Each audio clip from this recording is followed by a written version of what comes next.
The Texas Longhorns have the #1 class in America. Yesterday, we put a bow on the 2025 cycle, moving to 2026.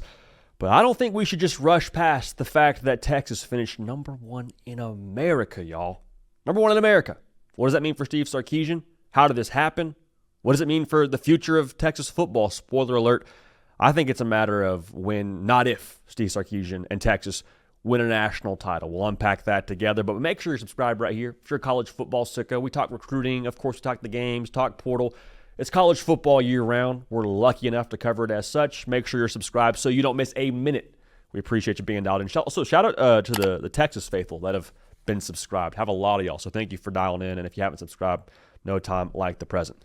So just optically, seeing that Texas logo at the top of the On3 industry team recruiting rankings, it's a big deal. How many times have we finished a cycle and sat here on National Signing Day and seen that Bama logo or seen that Georgia logo and it's Saban and it's Kirby? Y'all, it's Sarkisian right now. And I'm not here to tell you that like Alabama and Georgia didn't still have good classes respectively, obviously with Bama now in the Kalen DeBoer era. But we think about Saban and Kirby, what do you think about? National titles, Tier 1 coaches, Tier 1 programs. I mean, the logo itself is sustainable from year to year. You don't have any expectation for a Georgia or a Bama to ever fall off, especially under those two coaches. So now with Steve Sarkisian capturing his first #1 ranked class at Texas, to me it's a lot about who you beat on the trail. Like if you want to win on the field, the quickest way to do that is to win on the talent acquisition side. Portal, obviously a huge part of it. But when it comes to the recruiting rankings, winning on that side of things, that translates. We saw Texas play a lot of freshmen this past season, play some impact freshmen this past season, from a Wingo to a Colin Simmons, and I don't expect that to be something that's different in the future for Texas. If they got dudes that can help them as freshmen, they'll put them on the field. But back to my point, look at who Texas beat on the trail by being the #1 ranked class. What I just mentioned, Georgia, Bama, Ohio State, schools that are going to contend for the college football playoff national title in years to come. And people will be very quick from other fan bases to say, well, NIL, they just bought their class, they did this, they did that, NIL, I can't believe it's all about money. If that is the case, let's just pretend for a second that is the case. Good for Texas. Money well spent. If a #1 ranked class translates to a national title in 2 years, you do that 10 times out of 10. There's no apologies for that. This is college football. This is where we are right now in the sport. It was well documented. Justice Terry was looking pretty heavily at Georgia, the hometown school or the home state school rather there for a hot minute. They were considered, I think, at different points to maybe be in good position to land him. Texas ends up pulling it off. We talked to Chad Simmons on National Signing Day. Hey, why did this happen? He said, honestly, better NIL package played a big factor. More power to Texas. And it'd be one thing if it was only NIL and Texas was just dog water on the field. Y'all, it's not the case. Look at what Texas is. There's real proof of concept to commit to if you end up wearing the burnt orange. Like there's dudes that play for Texas and then end up being first-round draft picks, like Xavier Worthy. I mean, Texas, what they've done on the defensive line in general. Last year having 2 All-Americans that are both now in the NFL. Like there's not just this, we'll throw some money at you kind of vibe and maybe you'll have success on the field and hopefully you can play in the NFL. There's development and there's on-field wins. Steve Sarkisian, last 2 years in both the 4-team model and the 12-team model has made the college football playoff. Don't think that hurts things. I think Texas is now seen as sustainable.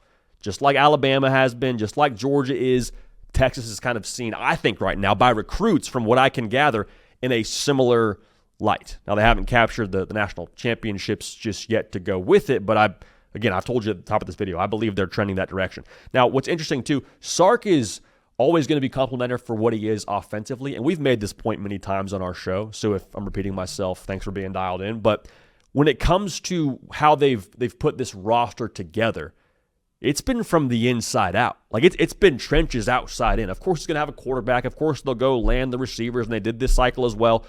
But you look at the top commits list, the top signees list, I suppose, at this point in time for Steve Sarkisian from 2025. 4 of the top 5 dudes are on the defensive side of the football. 2 of the top 3 dudes on the defensive line. And it's easy to say, oh, man, we got to go stack the trenches. We should go get some big boys up front because that's what wins college football games. It's easy to say that. It's a very different thing to actually go and accomplish that, especially when you're a Steve Sarkisian guy, or an offensive guy, I should say, rather, like a Steve Sarkisian. Look at other coaches across the country that are trying to do this.